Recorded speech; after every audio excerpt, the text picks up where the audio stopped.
Channel पे वापस स्वागत हो।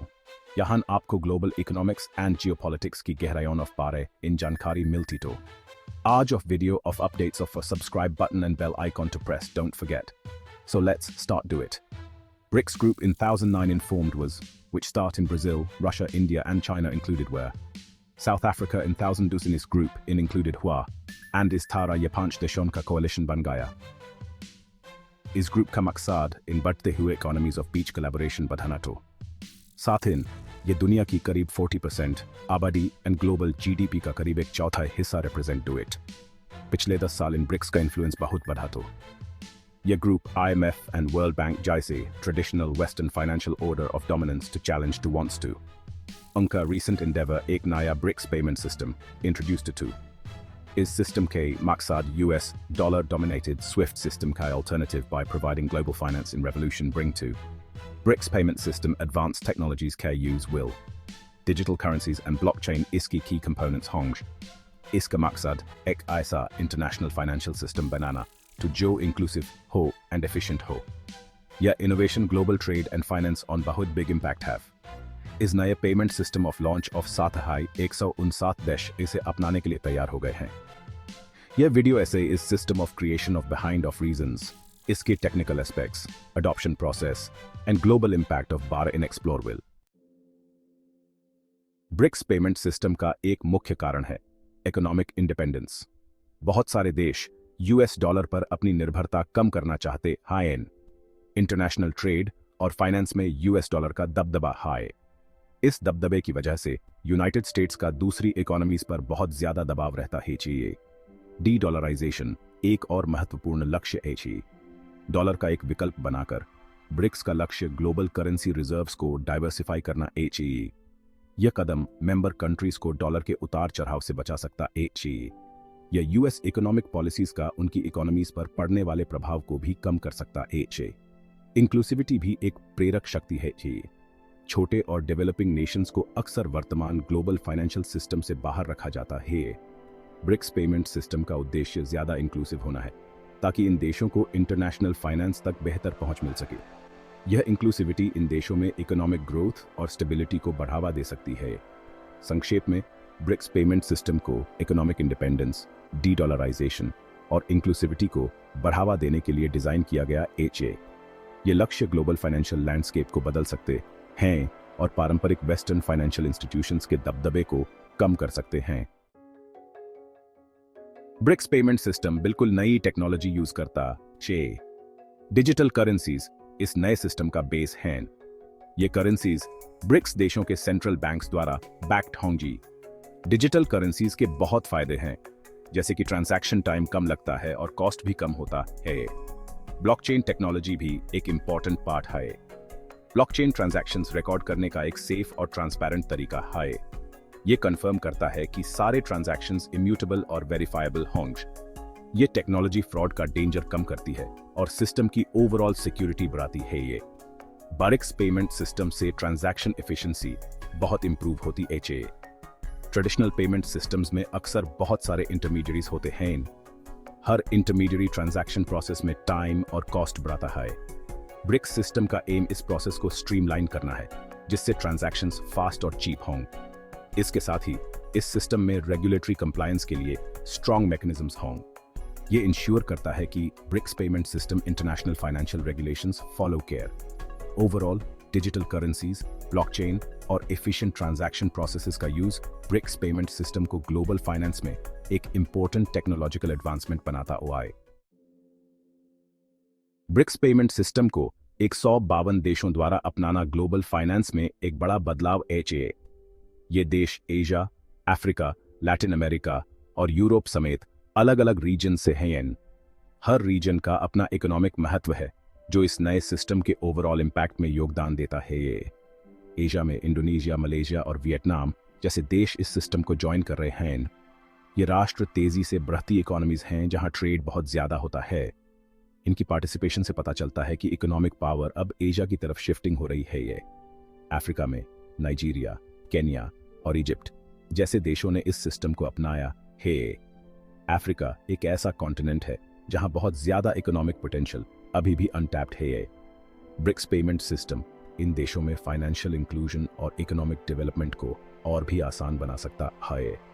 लैटिन अमेरिका के देश जैसे अर्जेंटीना, मेक्सिको और चिले भी इसमें शामिल हैं। यह रीजन हिस्टोरिकली यूएस डॉलर पर डिपेंडेंट रहा है।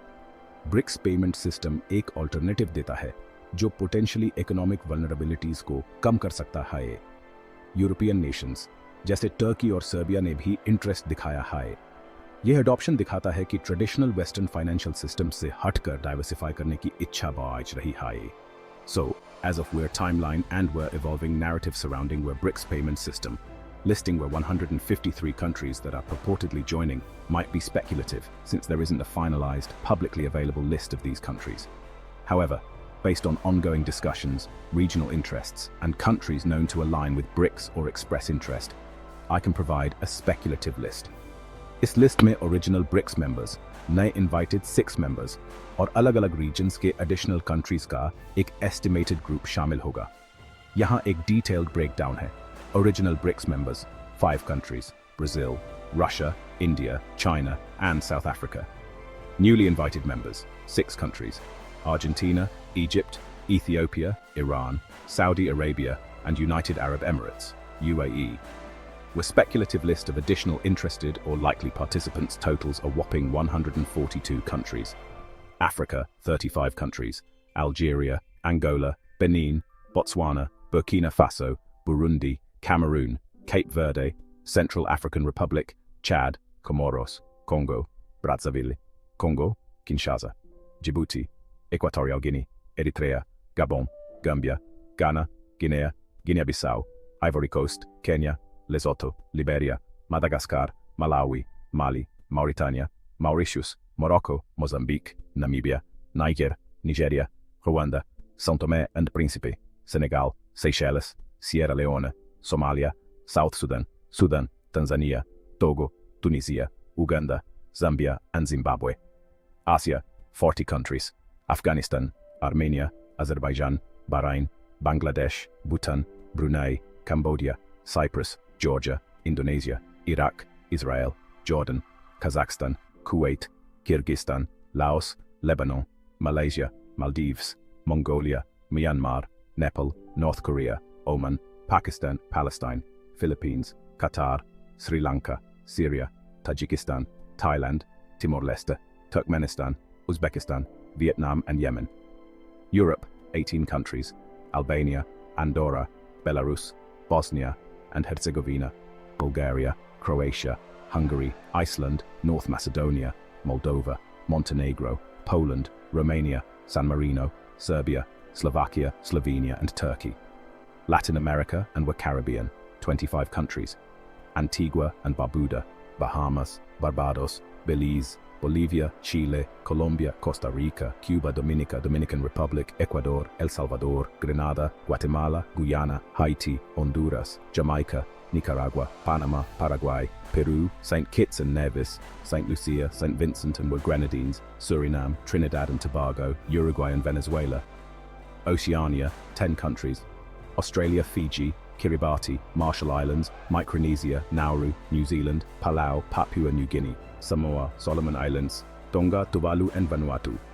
इन रीजन्स में इतने बड़े पैमाने पर अडॉप्शन से ब्रिक्स पेमेंट सिस्टम का ग्लोबल सिग्निफिकेंस और पोटेंशियल इंपैक्ट साफ दिखाई देता है। Impact: potential shifts in global trade, currency reserves, and economic power. BRICS payment system US dollar का ऑल्टरनेटिव बन सकता है और ग्लोबल ट्रेड को बदल सकता है। डॉलर के डोमिनेंस कम हो सकता है और करेंसी रिजर्व्स पर भी असर पड़ सकता है। कंट्रीज ब्रिक्स डिजिटल करेंसीज को रिजर्व्स में शामिल कर सकते हैं। ग्लोबल फाइनेंशियल सिस्टम ज्यादा बैलेंस्ड हो सकता है। इकोनॉमिक पावर डायनामिक्स में बदलाव आएगा। ट्रेडिशनल वेस्टर्न फाइनेंशियल ऑर्डर को चैलेंज मिलेगा। दुनिया में इकोनॉमिक पावर के मल्टीपल सेंटर्स बन सकते हैं। मल्टीपोलर वर्ल्ड बन सकता है। Comparison: pros and cons of BRICS versus SWIFT. BRICS payment system और स्विफ्ट सेम काम करते हैं, लेकिन दोनों में बहुत अंतर है। स्विफ्ट बहुत सालों से पेमेंट का सबसे बड़ा ग्लोबल सिस्टम रहा है। ये 200 से ज्यादा देशों के 11,000 से ज्यादा फाइनेंशियल इंस्टीट्यूशंस को जोड़ता है। लेकिन स्विफ्ट ट्रांजैक्शन स्लो और महंगे हो सकते हैं। ब्रिक्स पेमेंट सिस्टम तेज, और सस्ता ट्रांजैक्शन देता है। डिजिटल करेंसीज और ब्लॉकचेन टेक्नोलॉजी से ये प्रोसेस आसान हो जाता है। ये एफिशिएंसी स्विफ्ट के मुकाबले बहुत बड़ा एडवांटेज है। लेकिन ब्रिक्स सिस्टम अभी नया है और आईएससी इंप्लीमेंट करने में चैलेंजेस आ सकते हैं। तो दोनों सिस्टम्स के अपने प्रोज एंड कॉन्स हैं। स्विफ्ट रिलायबिलिटी और एक बड़ा नेटवर्क देता है, जबकि ब्रिक्स सिस्टम एफिशिएंसी और इंक्लूसिविटी देता है। De-dollarization effects on where US dollar and international finance. BRICS payment system या de-dollarization की तरफ एक बिग कदम टू। देखो कितने सालों से US dollar global trade and finance इन राजा फॉर्म्ड हुआ टू। इस डोमिनेंस ने यूनाइटेड स्टेट्स टू ग्लोबल इकोनॉमी पी काफी कंट्रोल दिया टू। लेकिन सिर्फ एक करेंसी पे डिपेंड रहना रिस्क भी सुलाता तो। डी-डॉलराइजेशन का मतलब टू यूएस डॉलर पी ग्लोबल डिपेंडेंसी कम टू। ब्रिक्स पेमेंट सिस्टम एक ऑप्शन देता तो जिसे कंट्रीज अपनी करेंसी रिजर्व्स टू डाइवर्सिफाई कर सकते इट।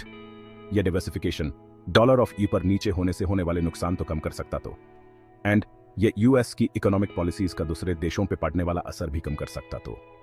यूएस डॉलर का डोमिनेंस कम होने ऑफ बहुत बड़े इंप्लीकेशंस हो सकते इट। कंट्रीज शायद इंटरनेशनल ट्रेड ऑफ फॉर ब्रिक्स डिजिटल करेंसीज यूज टू स्टार्ट कर दें। इस शिफ्ट से डॉलर की डिमांड कम हो सकती तो, जिसका असर उसकी वैल्यू एंड स्टेबिलिटी पे पड़ेगा। इंटरनेशनल फाइनेंस ज्यादा बैलेंस्ड एंड मल्टीपोलर हो सकता तो। एक से ज्यादा करेंसीज इंपॉर्टेंट हो जाएंगी, जिससे किसी एक करेंसी का जोर कम होगा। यह बैलेंस ग्लोबल फाइनेंशियल सिस्टम टू ज्यादा स्टेबल एंड स्ट्रॉन्ग फॉर्म सकता टू। लेकिन इस ट्रांजिशन से कंट्रीज एंड फाइनेंशियल इंस्टीट्यूशंस ऑफर कुछ अनिश्चितता एंड चैलेंजेस भी आ सकती है। Challenges, technical, political and logistical hurdles. BRICS payment system को लागू करना इतना आसान नहीं यहाँ है। टेक्निकल डिफिकल्टीज एक बहुत बड़ी चिंता का विषय हैं। डिजिटल करेंसीज और ब्लॉकचेन टेक्नोलॉजी को इंटीग्रेट करने के लिए मजबूत इंफ्रास्ट्रक्चर चाहिए। सिस्टम की सिक्योरिटी और रिलायबिलिटी सुनिश्चित करना बहुत जरूरी है। ये पॉलिटिकल रेजिस्टेंस एक और बड़ी हर्डल है। हो सकता है कि traditional western financial powers BRICS system का विरोध करें। वो आईएससी अपने इकोनॉमिक डोमिनेंस के लिए खतरा मान सकते हैं। यह रेजिस्टेंस कई रूपों में सामने आ सकता है, जिसमें रेगुलेटरी बैरियर्स और इकोनॉमिक सैंक्शंस शामिल हैं। लॉजिस्टिकल चैलेंजेस भी हैं। 152 देशों में सिस्टम को अपनाने के लिए कोऑर्डिनेशन करना बहुत बड़ा काम है। हर देश के अपने फाइनेंशियल रेगुलेशंस और इंफ्रास्ट्रक्चर होते हैं। इन अलग अलग सिस्टम्स को हार्मोनाइज करने के लिए बहुत ज्यादा कोलैबोरेशन और प्लानिंग की जरूरत होती है। इसके अलावा डिजिटल करेंसीज की स्टेबिलिटी को लेकर भी चिंताएं हैं। हालांकि उनके कई फायदे हैं, लेकिन उनमें वॉलेटिलिटी भी होती है। ब्रिक्स डिजिटल करेंसीज की स्टेबिलिटी और एक्सेप्टेंस सुनिश्चित करना सिस्टम की सफलता के लिए जरूरी है। ब्रिक्स पेमेंट सिस्टम को सक्सेसफुली इंप्लीमेंट करने के लिए इन टेक्निकल, पॉलिटिकल और लॉजिस्टिकल चैलेंजेस को पार करना बहुत जरूरी होगा। Future, speculate on a multipolar financial world and it's implications. अगर ब्रिक्स पेमेंट सिस्टम सक्सेसफुल होता है तो यह ग्लोबल फाइनेंस में एक नए एरा की शुरुआत हो सकती है। एक ऐसा मल्टीपोलर फाइनेंशियल वर्ल्ड उभर सकता है जहां इकोनॉमिक पावर के मल्टीपल सेंटर्स होंगे। इस शिफ्ट से ग्लोबल फाइनेंशियल सिस्टम और ज्यादा बैलेंस्ड और इक्विटेबल बन सकता है। ब्रिक्स सिस्टम के राइज से ट्रेडिशनल फाइनेंशियल हब्स में इनोवेशन को तेजी मिल सकती है। न्यूयॉर्क, लंदन और दूसरे फाइनेंशियल सेंटर्स को कंपेटिटिव बने रहने के लिए अडेप्ट करना पड़ सकता है। यह कंपटीशन फाइनेंशियल टेक्नोलॉजी और सर्विसेज में एडवांसमेंट्स ला सकता है। इकोनॉमिक ग्रोथ भी ज्यादा इवनली डिस्ट्रीब्यूटेड हो सकती है। ब्रिक्स पेमेंट सिस्टम की इंक्लूसिविटी स्मॉलर और डेवलपिंग नेशंस के लिए अपॉर्चुनिटीज देती है। ज्यादा फाइनेंशियल एक्सेस से इकोनॉमिक डेवलपमेंट को गति मिल सकती है और ग्लोबल इनइक्वालिटीज कम हो सकती हैं। हालांकि एक मल्टीपोलर फाइनेंशियल वर्ल्ड में ट्रांजिशन से अनसर्टेनिटीज भी आ सकती हैं। यूएस डॉलर से दूर जाने पर ग्लोबल मार्केट्स में वॉलेटिलिटी आ सकती है। स्मूथ ट्रांजिशन के लिए केयरफुल प्लानिंग और इंटरनेशनल कोऑपरेशन की जरूरत होगी। इन कंक्लूजन, फ्यूचर में ग्लोबल फाइनेंस और ज्यादा बैलेंस्ड और इनोवेटिव हो सकता है, लेकिन यह नई चैलेंजेस और अपॉर्चुनिटीज भी लेकर आएगा। देखने के लिए शुक्रिया। अगर आपको यह वीडियो इंसाइटफुल लगा तो लाइक, शेयर और सब्सक्राइब करना ना भूलें। ग्लोबल इकोनॉमिक्स और जियोपॉलिटिक्स के और भी इन डेप्थ एनालिसिस के लिए नेक्स्ट वीडियो में मिलते हैं।